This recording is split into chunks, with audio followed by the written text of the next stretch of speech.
కాంగ్రెస్ పాలన వచ్చిన తర్వాత అసలు ఇక్కడ ప్రజలు ఎలా ఉన్నారు, ఏంటి ఇక్కడ పరిస్థితులు? కాంగ్రెస్ పాలన ఏర్పడిన తర్వాత ప్రజలు నానా కష్టాలు నానా ఇబ్బందులు పడుతున్నారు మేడం. ఏంటంటే కాంగ్రెస్ ఓట్లు ఎలక్షన్ అప్పుడు అసెంబ్లీ ఎలక్షన్లప్పుడు కాళ్ళు పట్టుకొని ఓట్లు బతిమలాడు ఓట్లు వేయించుకుండు. ఓట్లు వేయించుకున్నాక ఇప్పుడు జుట్టు పడుతుండు అందరివి. 6 గ్యారంటీలు దొంగ హామీలు అన్నీ. ఆ 6 గ్యారంటీల్లో నెరవేర్చింది ఏంది? డిసెంబర్ 9వ తేదీ వరకు 6 గ్యారంటీలను 100 రోజులలో పూర్తి చేస్తాను ఎవరు రేవంత్ రెడ్డి చెప్పిండు. ఆ చెప్పిన 6 గ్యారంటీల్లో ఏం పూర్తి చేసిండు? ఒక్కటి పెట్టిండు, ఏందండి? లేడీస్కి ఫ్రీ బస్సు.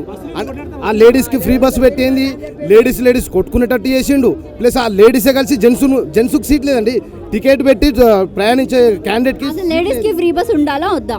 అది అంటే ఒకటి లేడీస్కి ఆయన తరపున ఎంతో సహాయం చేస్తుండు, ఓకే బాగానే ఉంది.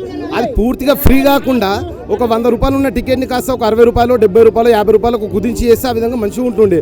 పూర్తిగా ఫ్రీ బస్సు పెట్టేసి దాన్ని విఫలం చేసేసిండు ఆ పథకాన్ని. రైతులకు రుణమాఫీ అన్నాడు, రుణమాఫీ లేదు. రైతు బంధు లేదు, రైతు భరోసా లేదు. పింఛన్లు కేసీఆర్ గవర్నమెంట్ ఉన్నప్పుడు ప్రతి నెల 1వ తేదీ నుంచి 10వ తేదీ వరకు పింఛన్లు అకౌంట్లో పడుతుండే. ఇప్పుడు పింఛన్స్ అదే టైం టు టైం వస్తున్నాయా లేదా? అండ్ దట్టు ఏంటంటే 2000 నుంచి 4000 చేస్తానని అన్నాడు. అసలు చేస్తున్నాడో లేదా? 4000 అనేది ఒక క్యాండిడేట్కి ఎవరికైనా చూపియండి, నేను నా సొంతంగా ఒక 100 ఓట్లు కాంగ్రెస్కి ఇప్పిస్తాను. 4000 ఇట్లా పలానా ఇగో ఇతనికి వచ్చి నేను 4000 అని రేవంత్ రెడ్డి గారినే తీసుకొని రమ్మనండి, మేము వేసినామని ఆయన అకౌంట్ ప్రూఫ్ తోటి తీసుకొని రమ్మని మేము 100 ఓట్లు నా తరపున నేను వేపిస్తాను. ఇంకోటి రేవంత్ రెడ్డి బీజేపీ ముమ్మాటికి రెండు పార్టీలు కలిసే పనిచేస్తున్నాయి. రేవంత్ రెడ్డి పెద్ద ఆలోచన ఏంటంటే బీజేపీ ఎట్లయితే గెలవాలి, వాళ్ళు గెలవడానికి ఏం చేసిందంటే కాంగ్రెస్ నుంచి బలహీనమైన క్యాండిడేట్లను ఎంపీ అభ్యర్థులుగా నిలబెట్టిండు. ఇక్కడ మా మెదక్ ఎంపీ అభ్యర్థిగా ఒక నీలం మధు ముదిరాజ్ అనే క్యాండిడేట్ని నిల్చోబెట్టిండు. ఆ క్యాండిడేట్కి ఏం అనుభవం ఉందండి? అసలు ఒక సర్పంచ్ పదవి చేసినోడిని డైరెక్ట్ తీసుకుపోయి ఎంపీగా నిల్చోబెడతారా? అంటే ఎంపీ అంటే ఏంది?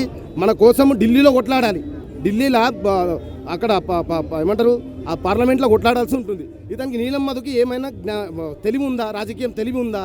ఒక సర్పంచ్ పదవి చేసినోడిని తీసుకొచ్చి నువ్వు ఎంపీగా నిలబెట్టి ఈరోజు అంటే ఏంది? బీజేపీకి మద్దతుగా అనమాట ఇది.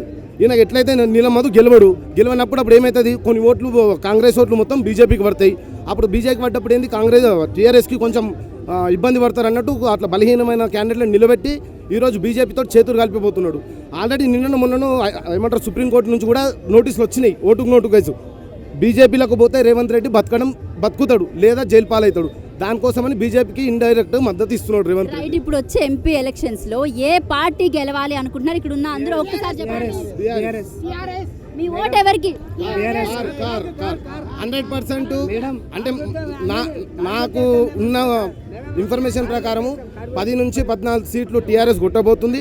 రాబోయే 6 నెలల్లో మాత్రం టీఆర్ఎస్ గవర్నమెంట్ ఖచ్చితంగా ఫామ్ చేయబోతుంది. కేసీఆర్ సీఎం అవుతుంది 100%. కేసీఆర్ మళ్ళీ సీఎం. రేవంత్ ఇదే లాస్ట్, ఇదే ఫస్ట్. రేవంత్ రెడ్డి ఇదే లాస్ట్, ఇదే ఫస్ట్ సీఎం. మళ్ళీ నెక్స్ట్ టైం ఉండడు. ఎందుకంటే కేసీఆర్ చాలా మంచి పనులు చేస్తున్నారు, అది ఎవరికి అర్థం కాలేదు. చాలామంది హైదరాబాద్కు బతకడానికి వచ్చారు, వాళ్ళకి ఏం చేయలేదు, ఇంకేమి చేయలేదు.